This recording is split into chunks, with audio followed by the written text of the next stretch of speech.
ഇന്നലകളില്ലാതെ ഭാഗം 6. കഥയിലേക്ക് പോകുന്നതിന് മുൻപ് നിങ്ങൾ ആദ്യമായാണ് ഈ ചാനൽ കാണുന്നതെങ്കിൽ ചാനൽ സബ്സ്ക്രൈബ് ചെയ്ത് ബെല്ലൈക്കൺ ക്ലിക്ക് ചെയ്ത് നോട്ടിഫിക്കേഷൻസ് എല്ലാം ഇനേബിൾ ചെയ്യാൻ മറക്കരുത്. കൂടാതെ കഥ ഇഷ്ടമായാൽ നിങ്ങളുടെ ഒരു ലൈക്കും കമൻറ്റും പ്രതീക്ഷിക്കുന്നു. ഇനി നമുക്ക് കഥയിലേക്ക് പോകാം. എൻ്റെ കൊച്ചേ, അതിലൊന്നും കാര്യമില്ല. വർക്ക് പെർഫെക്റ്റ് ആയിരിക്കണം. അതിൽ സേതുവിന് ഒരു കോംപ്രമൈസും ഇല്ല. അനിത ഒരു ചിരിയോടെ പറഞ്ഞു. നിന്നോട് കൂടിയാ പറഞ്ഞത്. ആ വാക്കുകൾ അവളുടെ ചെവിയിൽ മുഴങ്ങി. ആ ദേഷ്യം ഓർത്തപ്പോൾ അവൾ നടുങ്ങി. അനിത അവളെയും കൊണ്ട് അകത്തേക്ക് കയറി. ആ അനിതേച്ചി, കുറെ ആയല്ലോ ഇങ്ങോട്ടൊക്കെ കണ്ടിട്ട്. അമ്മ വന്നില്ലേ? ക്യാഷിലിരുന്ന സുരേഷ് അവളോട് ചിരിച്ചുകൊണ്ട് ചോദിച്ചു. അയാൾ അവരുടെ ഒരകന്ന ബന്ധു കൂടിയാണ്. അതാണ് അയാൾ അവരോട് സംസാരിച്ചത്. അപ്പോഴും കണ്ണ് ഗായത്രിയിലായിരുന്നു. അല്ല അനി ചേച്ചി, ഇതാരാ? ഇവിടെയൊന്നും കണ്ടിട്ടില്ലല്ലോ. അവരാകാംക്ഷയോടെ ചോദിച്ചു. എൻ്റെ ഒരു പരിചയത്തിലുള്ള കുട്ടിയാണ്. ഇവിടെ സ്റ്റാഫായിട്ട് വരും അധികം വൈകാതെ. സേതുവില്ലേ അകത്ത്? ഉവ്, സാർ അകത്തുണ്ട്, പോയിട്ട് വാ. അനിതയും ഗായത്രിയും വരുന്നത് സേതു ക്യാബിനിൽ ഇരുന്നു കൊണ്ട് കണ്ടു.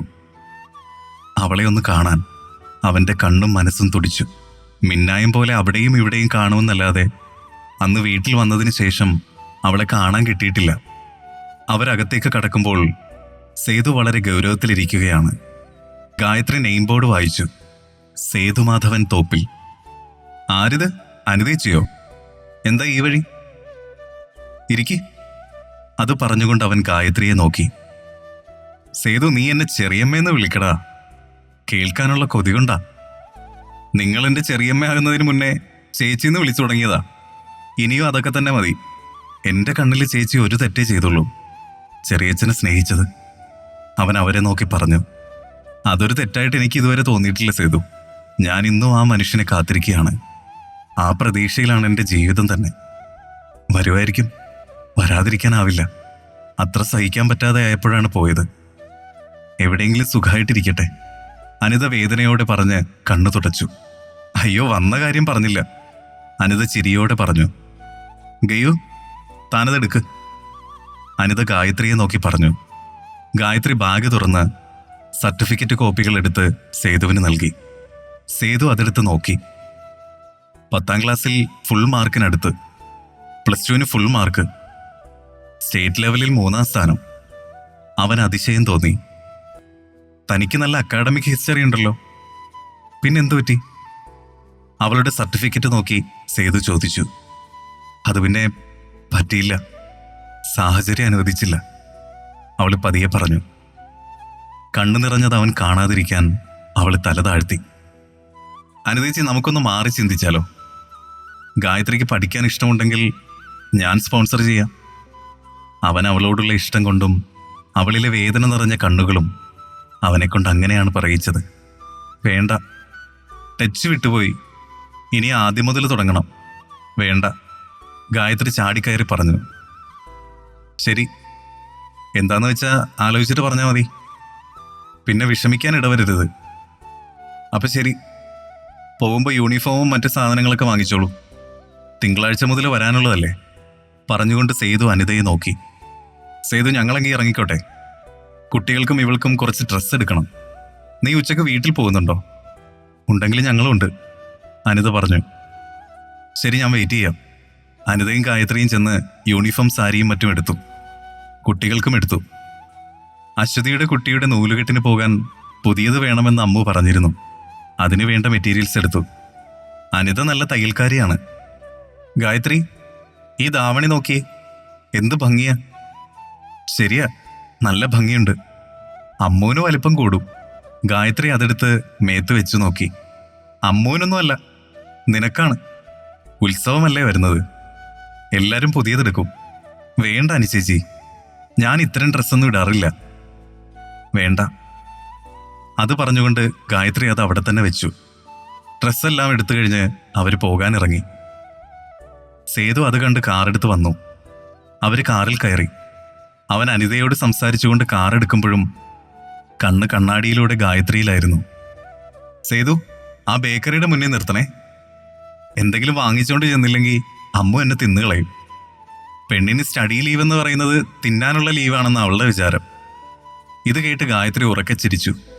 സേതു പെട്ടെന്ന് തലതിരിച്ചു നോക്കി. അവൾ പിടിച്ചു കെട്ടിയതുപോലെ ചിരി നിർത്തി. നിങ്ങളിവിടെ നിൽക്കേ, ഞാൻ ഓടി വരാം. അത് പറഞ്ഞുകൊണ്ട് അനിത വണ്ടിയിൽ നിന്നിറങ്ങി. കാറിൽ സേതുവും ഗായത്രിയും മാത്രമായി. അവന്റെ കണ്ണ് അവളിൽ മാത്രമായി. അവൾ പുറം കാഴ്ചയിലേക്ക് കണ്ണു നട്ടു. മൗനം അസഹ്യമായപ്പോൾ സേതു ഒരു മെലഡി സോങ് വെച്ചു. ഇവിടെ ഈ ഉച്ച സമയത്തെ പാടത്തെ കാറ്റും വിളഞ്ഞു നിൽക്കുന്ന നെല്ലിന്റെ മണവും അറിയാതെ തന്നെ കണ്ണടഞ്ഞു പോവും. ആരോ ഇവിടെ വന്നിരിക്കാറുണ്ട്. അതാണിങ്ങനെ കെട്ടിയിരിക്കുന്നത്, ഇരിക്കാൻ പാകത്തിന്. അവൾ കവുങ്ങുകൊണ്ട് നല്ലപോലെ മുറുക്കി കെട്ടിയ ആ പാലം പോലുള്ള സ്ഥലത്തിരുന്നു. കയ്യിൽ ചേതൻ ഭഗതിന്റെ വണ്ണിൻ്റെൻ കേളുന്ന ബുക്ക് അമ്മു കൊണ്ട് തന്നതാ. വേഗം വായിച്ച് തിരിച്ചു കൊടുക്കണം. നാളെ മുതൽ ജോലിക്ക് പോകാൻ തുടങ്ങിയാൽ ഒന്നിന് സമയം കിട്ടില്ല. ഗായത്രി കാലും വെള്ളത്തിലിട്ട് തൊടിയിലേക്ക് നോക്കിയിരിക്കുകയാണ്.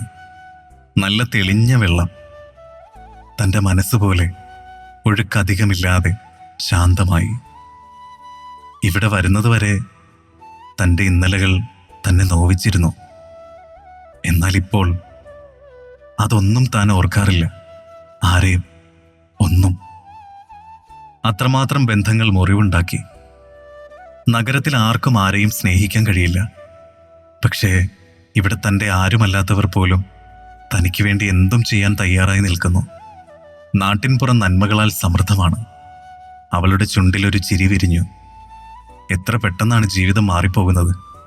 അന്ന് അവിടെ നിന്നെല്ലാം ഉപേക്ഷിച്ച് പോരുമ്പോൾ മാധവല്യമ്മയെ കണ്ടില്ലായിരുന്നെങ്കിൽ തൻ്റെ ജീവിതം എവിടെയായിരിക്കും?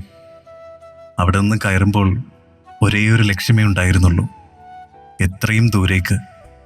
പത്തനംതിട്ടയിലുള്ള നിമിഷയായിരുന്നു ലക്ഷ്യം. അവളോട് പറഞ്ഞ എന്തെങ്കിലും ജോലി. വഴിമാറി ഇവിടെ എത്തി. ഇനി എങ്ങോട്ടെന്നറിയില്ല. ഡിഗ്രിയുടെ റിസൾട്ട് വരുന്നതുവരെ കാത്തിരിക്കണം. അത് കഴിഞ്ഞിട്ട് തീരുമാനിക്കാം. അതുവരെ ഇവരെയെല്ലാം പിരിയാനാകുമോ എന്തോ. പറ്റുമെന്ന് തോന്നുന്നില്ല. പോകുന്ന കാര്യം ആലോചിക്കാനേ കഴിയുന്നില്ല. എന്തോ തന്നെ ഇവിടെ പിടിച്ചു നിർത്തുന്നു.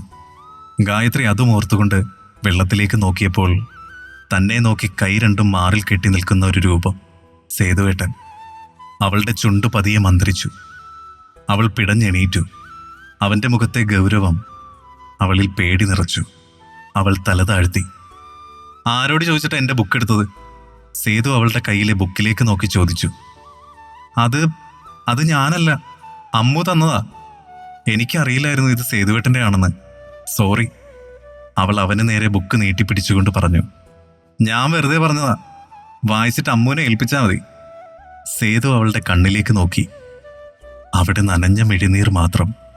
ഒന്ന് മാറാമോ? ഞാൻ പൊയ്ക്കോളാം. അവൾ അവനെ നോക്കി പതിയെ പറഞ്ഞു. തുടരും.